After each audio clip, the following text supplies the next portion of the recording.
आज हम स्टडी करेंगे classification of proteins based on their functions. हम देखेंगे प्रोटीन्स जो क्या होते हैं, जो बायोमोलिक्यूल्स हैं। इधर हम लिखेंगे कि ये क्या हैं, ये बायोमोलिक्यूल्स हैं, लिविंग ऑर्गेनिजम्स के अंदर पाए जाते हैं। और हम कहते हैं कि ये जो है किससे मिलके बने होते हैं, अमाइनो एसिड्स से मिलके बने होते हैं। तो प्रोटीन्स जो हैं जो बॉडी में मौजूद होते हैं, लिविंग ऑर्गेनिजम्स में मौजूद होते हैं, इनके जो फंक्शंस होते हैं, ये क्या किरदार निभाते हैं बॉडी के अंदर, लिविंग ऑर्गेनिजम्स के अंदर, उसकी बेसिस पे हम इनको डिफरेंट टाइप्स में जो है वो डिवाइड कर लेते हैं।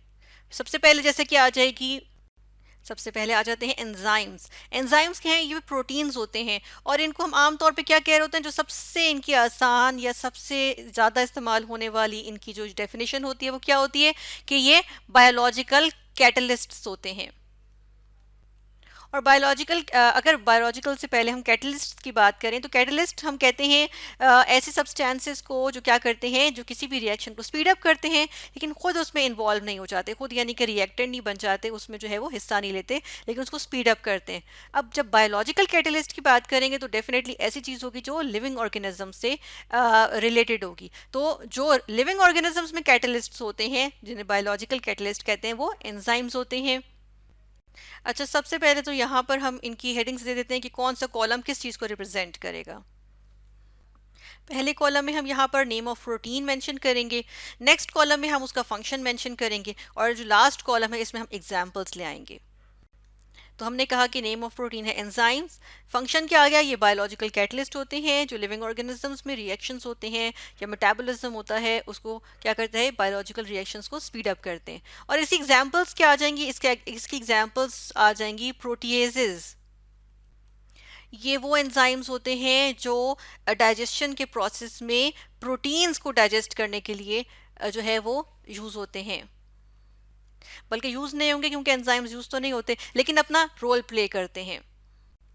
इसी तरह आ जाएंगे एमाइलेजेस, जो क्या करते हैं, जो स्टार्च होता है हमारे फूड में, जो स्टार्च होता है उसको क्या करते हैं, शुगर में ब्रेक डाउन कर देते, उसकी ब्रेक डाउन कर देते हैं, उसको ब्रेक कर देते हैं और इस तरह से डाइजेशन में हेल्प करते हैं।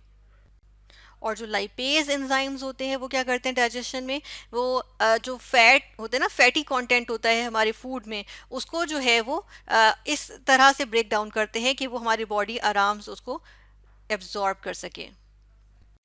जैसे कि आंतों में जो है वो फूड जो फैट होता है, फैटी कंटेंट होता है या लिपिड्स होते हैं, फैट्स होते हैं, उनकी ब्रेक डाउन हो जाती है ताकि इंटेस्टाइन के जो सेल्स होते हैं वो आराम से उसको एब्जॉर्ब कर सकें।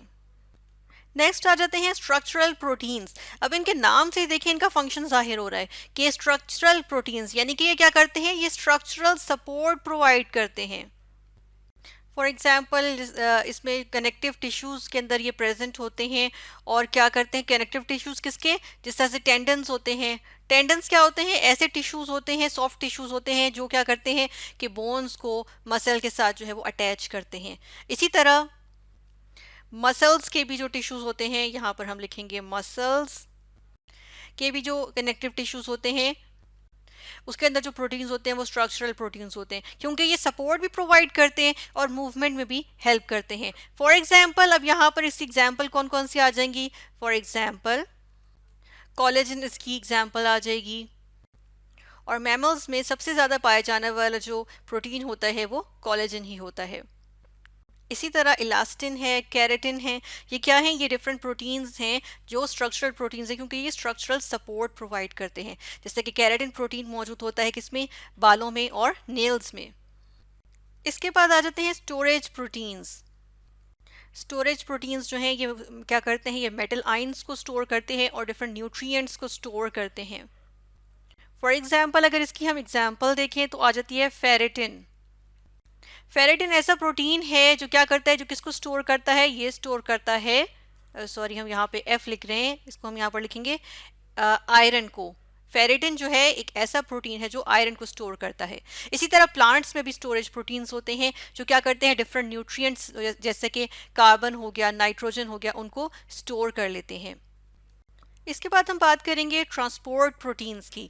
ट्रांसपोर्ट प्रोटीन्स की जब हम बात करते हैं, अब ट्रांसपोर्ट प्रोटीन्स की जब हम बात करते हैं तो स्टोरेज प्रोटीन्स में हमने क्या कहा था कि ये स्टोरेज होता है जिसके अंदर जो है वो डिफरेंट मेटलाइंस न्यूट्रिएंट्स वगैरह जो है वो स्टोर्ड होते हैं।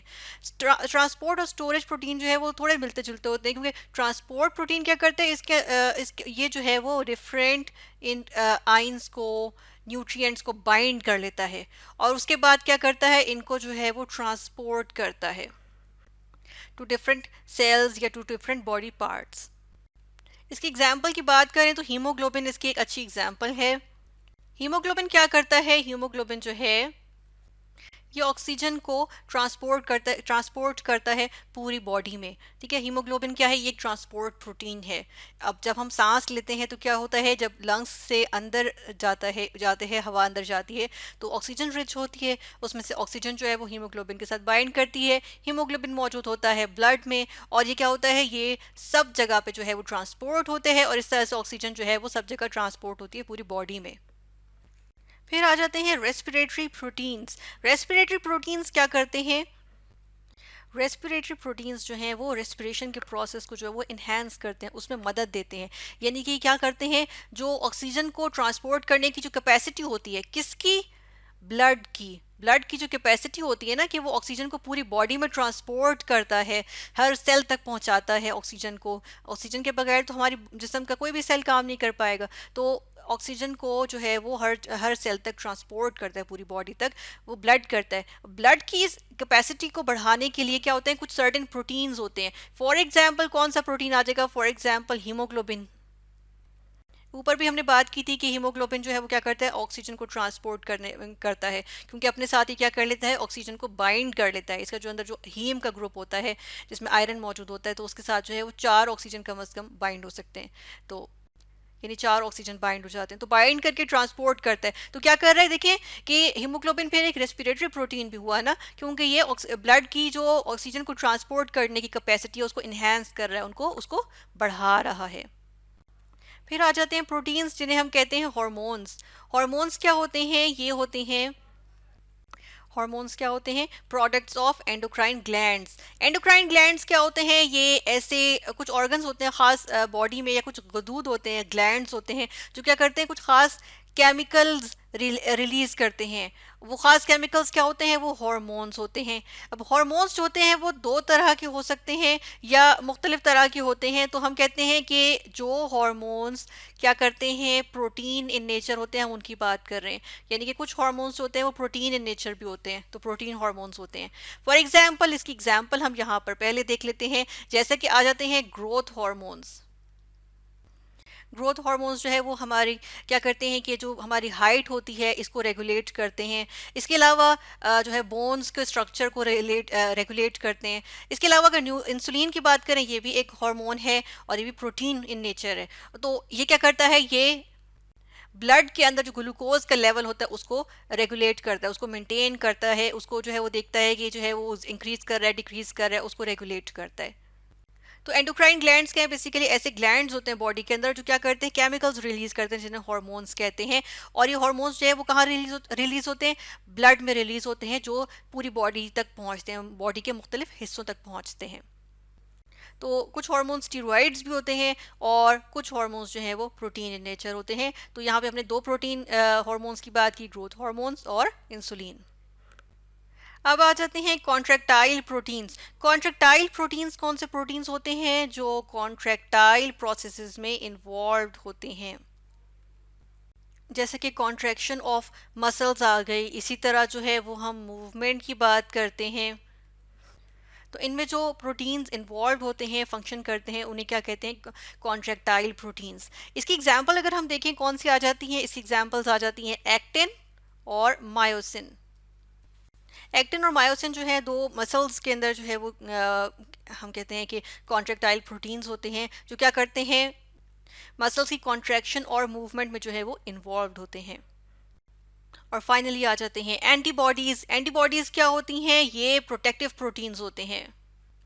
ये ऐसे प्रोटीन्स होते हैं, प्रोटेक्टिव प्रोटीन्स, जो हमारी इम्यून सिस्टम जो है, क़ुव्वत मुदाफ़अत जो होता है, निज़ाम जो होता है, क़ुव्वत मुदाफ़अत का जो निज़ाम होता है ना, वो यानी इम्यून सिस्टम जो है ये प्रोड्यूस करता है। जैसे ही कोई फॉरेन सब्सटेंस जो है वो बॉडी में दाखिल होता है, कोई ऐसा सब्सटेंस जो हार्मफुल होता है वो दाखिल हो जाता है। फॉर एग्जांपल कोई वायरस दाखिल हो गया, कोई बैक्टीरिया दाखिल हो गया बॉडी के अंदर, कोई ऐसा ज़र्रा दाखिल हो जाता है, तो क्या होता है, बॉडी फ़ौरन से एक्टिव हो जाती है, हमारा इम्यून सिस्टम फ़ौरन से एक्टिव हो जाता है और क्या करता है कि प्रोटेक्टिव प्रोटीन्स बनाता है।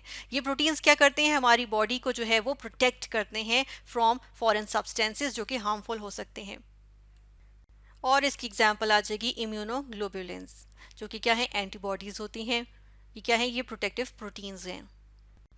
तो इस तरह से आज हमने स्टडी किया मुख्तलिफ प्रोटीन्स की टाइप्स देखी, जिस तरह एंटीबॉडीज़, कॉन्ट्रेक्टाइल प्रोटीन्स, इसी तरह hormones, respiratory proteins, transport proteins, storage proteins, structural proteins और एंजाइम्स। ये क्या थी, ये क्लासिफिकेशन थी of proteins based on their functions.